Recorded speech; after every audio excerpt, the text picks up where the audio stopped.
This is my video of why the PS5 is A tier at best. Um, One, it's not locked down by constant updates. So let's say, for example, I wanted to play the tanks, Call of Duty or Fortnite. If there's an update for them, I could boot them anyways. Now, I can't play anything online because that's one of the stipulations is that you can't play anything online, any online features while booting a game into offline mode. But I can boot them. So let's say, for example, that I wanted to play the story mode for the new God of War Ragnarok. And I'm halfway through the story, and all of a sudden there is a 40 gig update. The Xbox would have it so that I had to wait for the update to finish. And with my already less than stellar internet, that would take forever. But because it is PlayStation, I could just boot the game on the last known version while installing the new version. That's what I was talking about when I was talking about games not working without internet connectivity. The PlayStation allows it, the Switch allows it, the Oculus allows it. Come on, man. Microsoft is behind on that one. The UI, for me at least, is more intuitive. And it feels refreshed. It's the XMB menu that we've gotten used to as PlayStation gamers. We've had it since the PS3. But Sony refreshes it and changes it a little bit every year to be modern, unlike the Series X, which has the most flavorless tile screen possible, like a Windows Phone from 2013.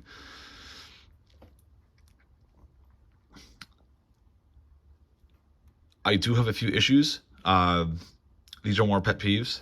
The disk drive is a lot louder than I would like. However, this is only for all of 10 seconds while it's booting the game.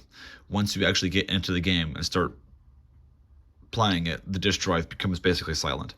The fan is variable speed, so depending on the game you play, the fan might be louder or quieter. I've noticed it's a little inconsistent, but it's nothing terrible. Sometimes when I'm connected to my home internet, which is less than stellar, as we've discussed, the system will just freeze up. I don't know why that is. I have submitted a PlayStation support ticket, and they told me they would get back to a possible solution, which will probably just end up being get better internet. I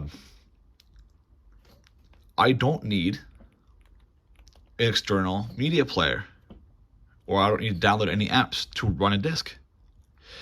All of it is built into the system.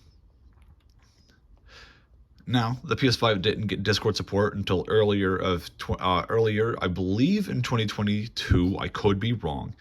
Xbox had Discord support pretty much out of the box. Good for you guys. Whatever. Game Pass is sick, right? But it's gotten to the point where it's almost $200 a year, and there's no guarantee that the games you want to stay on there. So let's say you find a game you really like. Bam, it's gone because Microsoft decided that the game shouldn't be on there anymore or the company couldn't pay. PlayStation has something called PlayStation Premium, which is the exact same idea. You pay Sony a certain amount of money a year, you have access to basically, one, you have access to all of the Sony titles for free. So you have access to the God of War Ragnarok, all of its DLC. You have access to Spider-Man, Miles Morales, Spider-Man 1, 2, and Miles Morales, like Horizon, all of those. And if they are, that's another thing we'll get into. If something is removed from the playlist catalog of the games you can choose from, guess what? You can still play those games. Sony doesn't make you buy the game if it's removed from the available catalog. If you already have it downloaded, as long as you have premium, you can still play it. They never hound you about having to pay for the game to play it again. As long as you keep a subscription, it's essentially yours. It's overall, it's a better system. People say praise Game Pass, and I agree. It's doing really good things for indie developers. You don't have to go through any sketchy developers to get your game known, and it's a wide range of audience. But it's not as good as PlayStation Premium, which is at this point $70 to $80 cheaper. And if you like a game on it, you have no fear of it getting Thanos snapped out of existence without a good reason. This video isn't going to be nearly as long as the one on the Xbox because I don't have many issues with the PS5.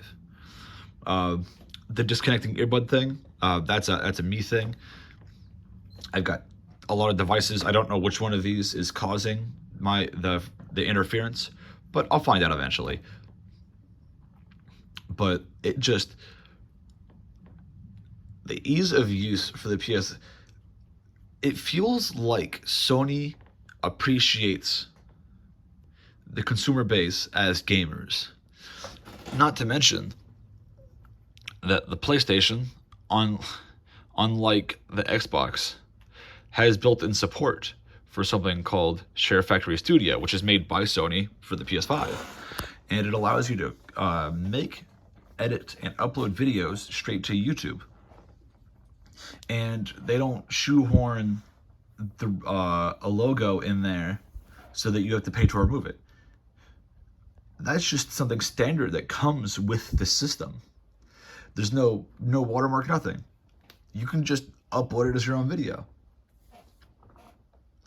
And by far, that is the most creator-friendly that a system has ever been so far. You can stream to YouTube. You can post to Twitter. Although I don't know why you'd want to do that. On the Xbox, you can record videos and you can send them to your phone, which at that point means then you can upload them to a computer or whatever. But you can only stream directly to Twitch. But on the PS5, you can edit it on the system, upload it on the system, and if you don't like the audio that's on it, there is support where you plug in a flash drive, plug in a USB stick, and you can put your own music in there. The PlayStation, me as a content creator, I used to do a lot of gaming videos, not anymore. It's just overall Sony. It feels like Sony, although not perfect, is trying to relate to its consumer base at a personal level. Can't say the same for Xbox. Without further ado, leave a like, subscribe. Let me know down in the comments how angry this video makes you, because apparently the console wars being stupid and useless is a very controversial topic. Which I wholeheartedly believe, by the way. You buy whatever console makes you happy. Like, if you want to play Halo, go for it. You want to play God of War, go for it. You pick what console is best for you. But let's be honest. Of all of the heartless, soulless corporations, despite the greediness of both Sony and Microsoft, Sony does have creators in mind. And they do have the intuitiveness in mind. My mom, who has never touched either of these systems, had a better time going through the PlayStation than she did the Xbox. And that's all I'm gonna say. I'll see you guys later.